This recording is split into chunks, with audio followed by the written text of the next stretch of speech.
What's up, fam? Hope everybody's doing fantastic out there. We are taking a look at a freaking badass slip joint.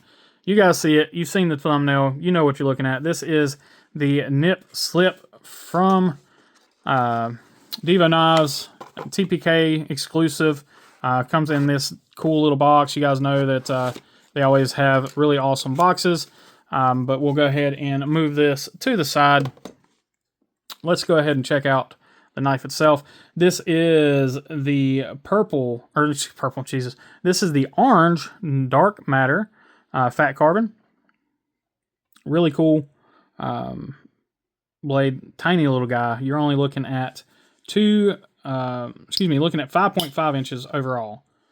2 1/4 inch blade, 1.8 inch cutting edge, 2.5 ounces. Light little guy, titanium carbon fiber. I do believe you have aluminum pivot collars, if I'm not mistaken, because I don't think you can get that vibrant of an orange on titanium. I could be wrong, but if I am, so sue me. Again, a sweet little blade, and I want to go ahead and wipe it off here again because, you know, being a slip joint, you got to touch the blade to open it. And we'll go into the close-ups of this thing with the blade open because it's a small enough knife. It won't be any problems there.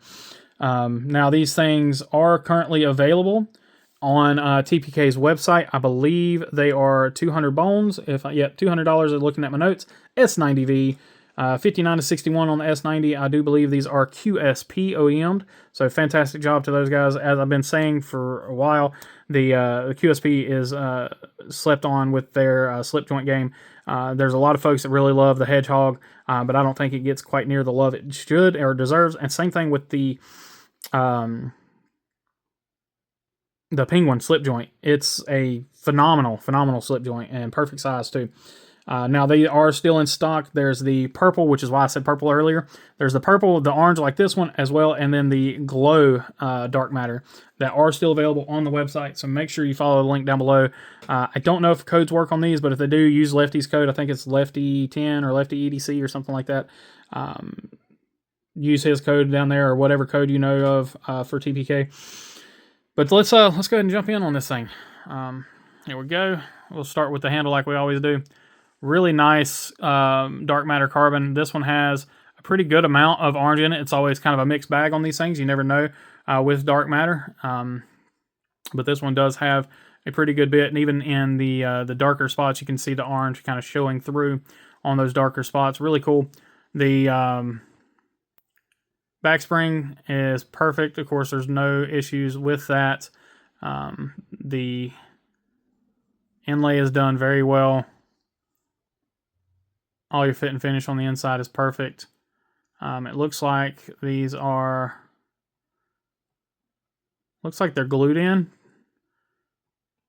Unless that's a screw hole, which I don't think it is because I don't see a screw head. But I believe these are glued in inlays. Looks like T6 and T8 hardware. Check that hardware here in just a second. We have a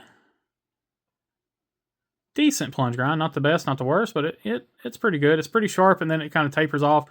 Ends about right there. It is a bit lazy, but again, you have a massive finger twirl, so no issues there. Beautiful freaking satin blade.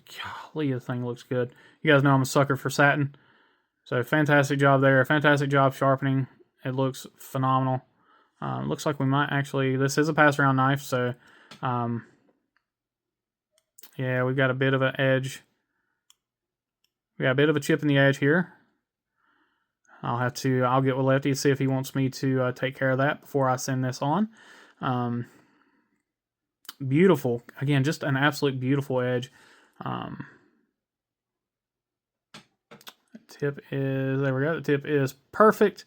Nice full length.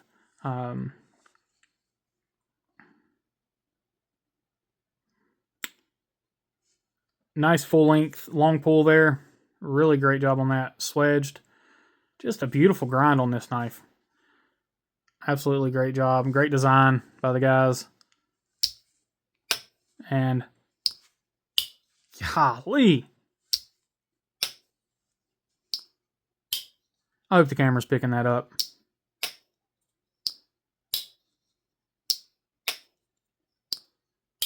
some of the best walk and talk of any slip joint I've handled. And yes, that does include and the infamous Jack Wolf knives that are known for their incredible walk and talk. This is freaking stellar, dude. I mean, just really, really stellar.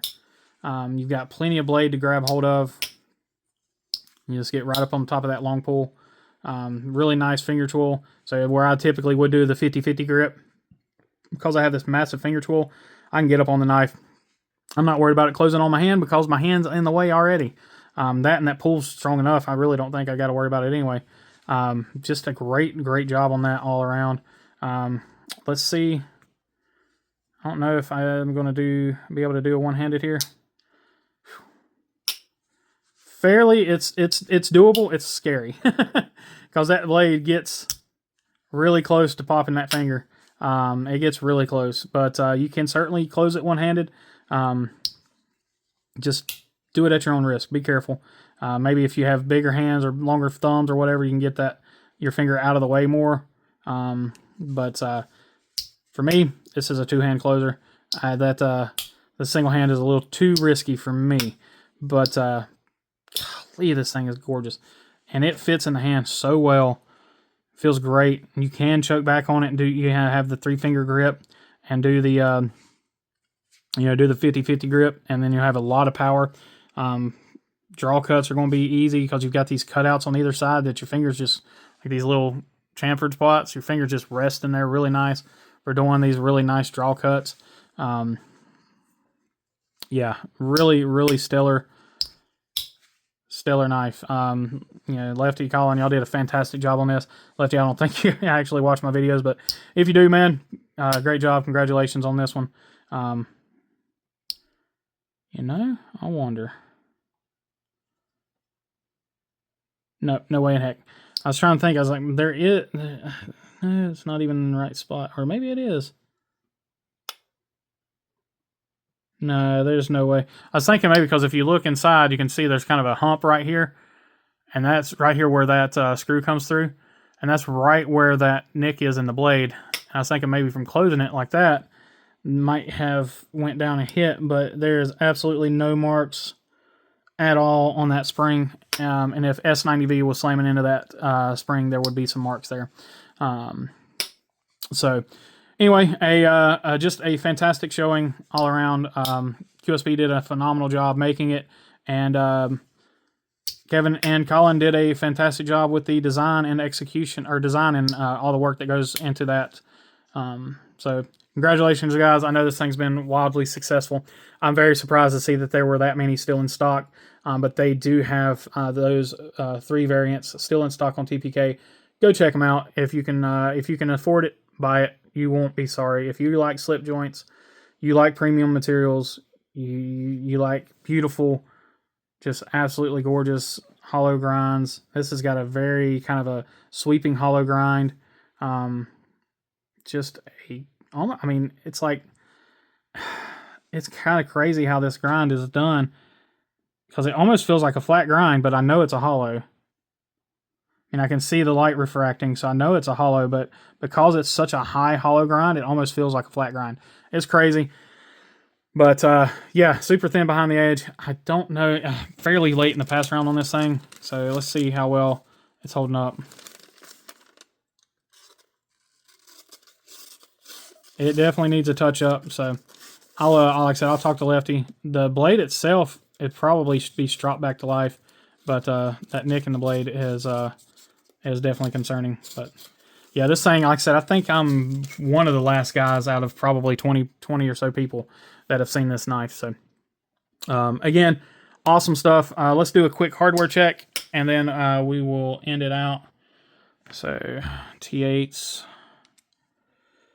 really nicely done. I think that is T6. Yes. Okay. 0 wiggle.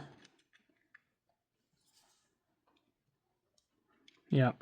Perfectly done. The my bits, or the screwdrivers, are trying to grab a hold of the screws, so that's when you know they're done perfect. With that, guys, I'm going to call this Traditional Tuesday, and I appreciate each and every one of you. As always, please remember to be kind, be humble, and be EDC. Y'all take care.